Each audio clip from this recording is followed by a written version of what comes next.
표준정보 공개서를 통한 가맹본부 기본정보 파악하기. 안녕하세요. 한국공정거래조정원 가맹종합지원센터입니다. 오늘 교육에서는 표준정보 공개서 양식을 함께 살펴보면서 정보 공개서를 통해 가맹본부 기본정보를 어떻게 파악해야 하는지에 대해 알아보도록 하겠습니다. 먼저 표준정보 공개서의 목차를 살펴보면 정보 공개서를 통해 알 수 있는 가맹본부의 기본정보는 가맹본부의 일반 현황, 가맹본부의 가맹사업 현황, 가맹본부와 그 임원의 법 위반 사실, 가맹본부의 직영점 현황입니다. 차례대로 어떤 내용이 기재되어 있는지 살펴보도록 하겠습니다. 본격적으로 정보공개서를 살펴보기 전에 정보공개서의 표지에서도 중요한 정보를 확인할 수 있다는 사실 알고 계시나요? 바로 정보공개서 등록번호와 최초, 최종 등록일자입니다. 만약 제공받은 정보공개서에 해당 정보가 없는 경우에는 정상적으로 공정위나 시도지사에게 등록된 자료가 맞는지 가맹본부에 확인을 요구하시기 바랍니다. 이제 본격적으로 정보공개서의 내용에 대해서 살펴보도록 하겠습니다. 먼저 가맹본부의 일반 현황입니다. 첫 번째로는 가맹본부의 일반 정보에 관한 내용입니다. 이 부분에서는 가맹본부의 상호, 영업표지, 주소 등 가맹본부의 가장 기본적인 정보를 확인할 수 있습니다. 다음으로 특수관계인의 일반 정보에 대해서도 기재하고 있습니다. 특수관계인이란 표준정보 공개서 양식에 기재된 설명에 따르면 다음에 해당하는 회사나 개인을 의미합니다. 가, 가맹본부를 사실상 지배하고 있는 자. 나, 가의 배우자. 6촌 이내의 혈족, 4촌 이내의 인척. 다, 가맹본부의 계열회사. 라, 가맹본부나 계열회사의 사용인이 특수관계인에 해당합니다. 특수관계인은 회사나 개인이 최근 3년 이내에 가맹사업을 경영한 적이 있거나 현재 경영하고 있는 경우 그 정보를 확인할 수 있습니다. 가맹본부의 인수합병 내역에서는 가맹본부가 가맹사업을 경영한 다른 기업을 인수합병하거나 다른 기업에 인수합병된 내역을 확인할 수 있습니다. 가맹희망자가 앞으로 경영할 가맹사업의 내용에서는 해당 가맹본부와 계약을 체결하고 가맹점 사업자가 운영하게 될 가맹사업의 내용을 기재하도록 합니다. 이 부분에서 특히 주목해야 할 부분은 상표 또는 서비스표에 관련한 부분인데요. 가맹본부가 가맹사업과 관련한 상표권 또는 서비스권을 확보하고 있는지를 확인해 보아야 합니다. 만약 확보되어 있지 않은 경우 추후 해당 상표권 또는 서비스권에 대한 분쟁이 발생하여 가맹점 운영 시 피해가 발생할 수 있습니다. 따라서 상표 또는 서비스표에 관한 내용을 확인하고 등록번호가 기재되어 있는 경우 특허정보 검색 서비스 키프리스에서 해당 등록번호를 검색하여 가맹본부가 상표 또는 서비스표를 확보하고 있는지를 확인하는 것이 좋습니다.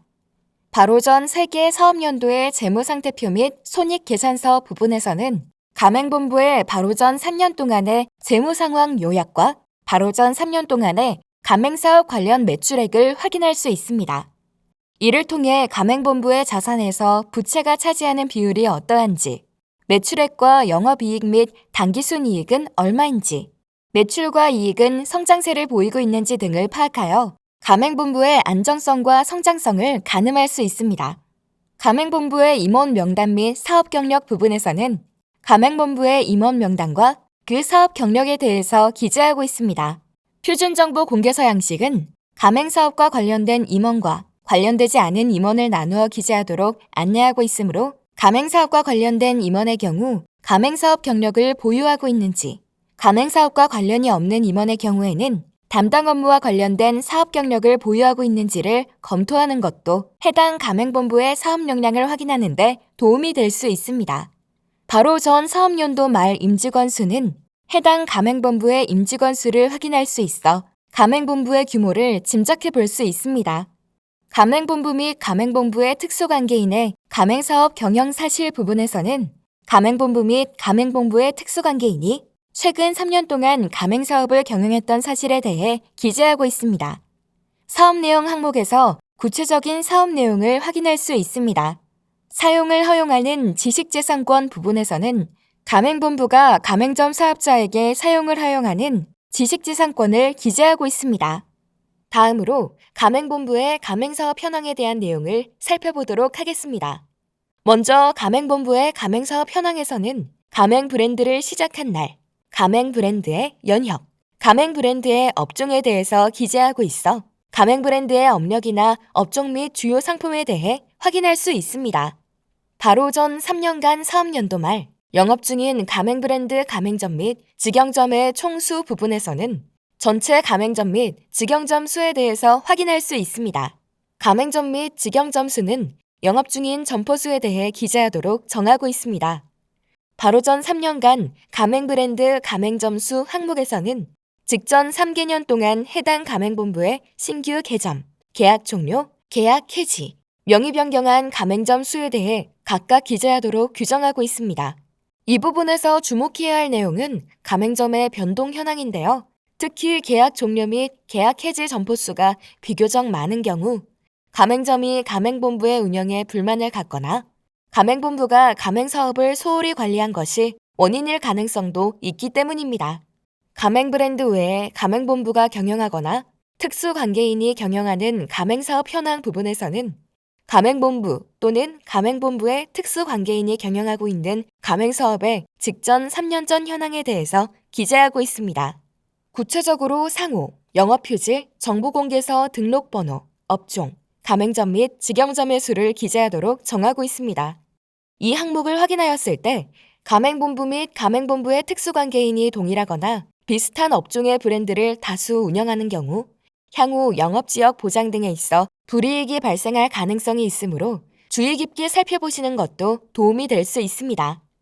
바로 전 사업연도 가맹점 사업자의 연간 평균 매출액과 그 산정 기준에서는 해당 가맹본부의 직전 연도 연간 평균 매출액 및 지역별 평균 매출액을 알 수 있습니다.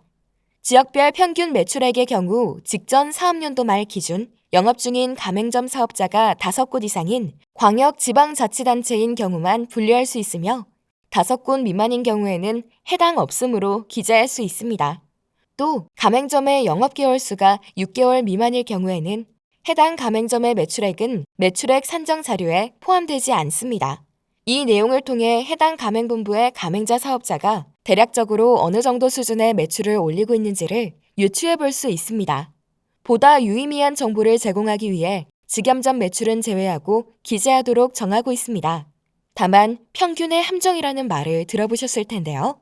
매우 크거나 매우 작은 데이터가 있을 경우 평균값이 크게 달라져 실제 상황을 제대로 반영하지 못하는 경우를 의미합니다. 가맹점 사업자의 평균 매출액 역시 타 가맹점보다 특수하게 상대적으로 매우 높은 매출을 올린 가맹점이 포함되어 있을 경우 해당 가맹본부와 거래를 하는 대다수의 가맹점 사업자의 매출액보다 더 높게 산정되었을 여지가 있습니다. 따라서 가맹점을 운영할 경우 이 항목에 기재된 가맹점 사업자 평균 매출액만큼의 매출이 보장된다고는 단정짓지 말아야 할 것입니다. 또한 가맹사업법은 이 항목에서 기재된 수치와 관련된 자료를 가맹본부의 본사에 비치하도록 규정하고 있으므로 정확한 정보를 확인하기 위해 가맹본부에게 매출액 근거 자료의 열람을 요구하여 직접 확인해 보는 것도 보다 정확한 정보 확인에 도움이 될 수 있습니다. 다음으로 가맹점의 평균 영업기간 항목입니다. 가맹점 개설에 상당한 시간과 비용을 투자해야 하는 만큼 어느 정도의 영업기간이 보장되는 것 또한 중요할 것입니다. 이 항목에서는 현재 영업 중인 가맹점을 기준으로 평균 영업기간을 확인할 수 있으므로 해당 가맹본부와 가맹계약을 체결할 경우 어느 정도의 기간 동안 가맹점을 운영할 수 있을지 검토하는 데 참고할 수 있을 것입니다. 가맹지역본부의 일반정보 항목에서는 가맹본부가 운영하고 있는 가맹지역본부에 대해 확인할 수 있습니다. 여기서 가맹지역본부란 가맹본부의 업무의 전부 또는 일부를 대행하는 사업자입니다.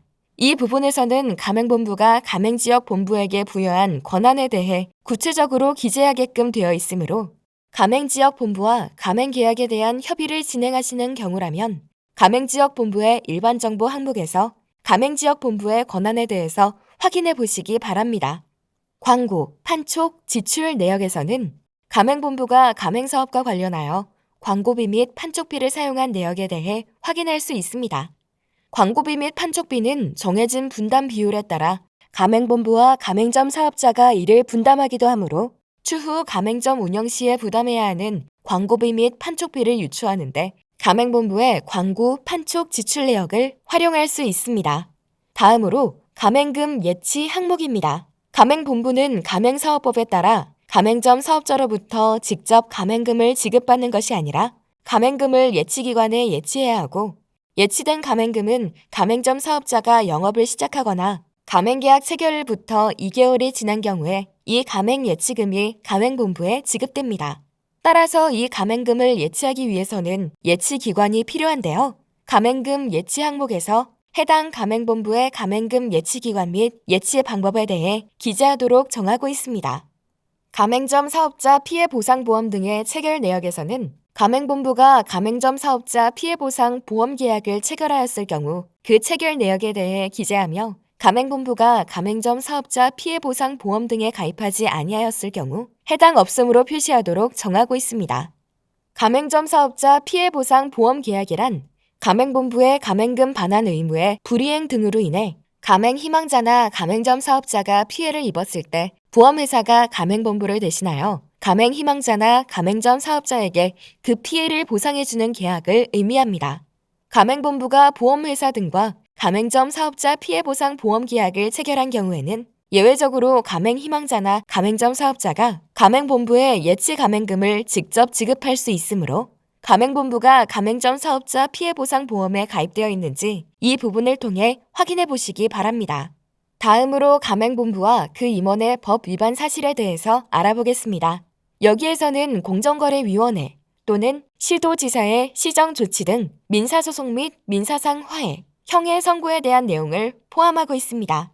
최근 3년간의 공정거래위원회로부터의 행정처분 내역, 사기, 횡령, 배임 등의 범죄 이력에 대한 정보를 확인할 수 있습니다. 각각의 내용을 확인하며 가맹본부가 관련 법규를 준수하고 있는지 가맹본부와 가맹본부의 임원을 신뢰할 수 있어 소위 오너 리스크로 인한 피해는 없을지 등을 유추해 볼 수 있습니다. 마지막으로 가맹본부의 직영점 운영 현황에 대한 내용입니다. 이 부분은 최근 법 개정과 함께 새롭게 추가되었습니다. 종전 가맹사업법 상으로는 사업 경험이 없는 가맹본부도 가맹사업에 참여할 수 있어 시장에서 검증되지 아니한 가맹본부가 시장에서 활동할 여지가 있었으나 가맹사업법 개정을 통해 1개 이상의 직영점을 1년 이상 운영한 경험이 있는 가맹본부만이 가맹사업에 참여할 수 있도록 하였고 이러한 법 개정과 함께 표준정보 공개사 항목에도 가맹본부의 직영점 현황에 관한 사항이 표준정보 공개사 항목에 추가되었습니다. 이 부분에서는 바로 전 사업연도 말 기준 직영점의 명칭 및 소재지, 바로 전 사업연도 말 기준 전체 직영점의 평균 운영기간, 바로 전 사업연도 말 기준 전체 직영점의 연간 평균 매출액 산정 기준에 대해 확인할 수 있습니다. 지금까지 표준정보 공개서를 통해 가맹본부의 기본 정보를 확인하는 방법에 대해서 안내해드렸습니다. 다음 퀴즈를 풀어보면서 오늘 배운 내용을 복습해 보도록 하겠습니다.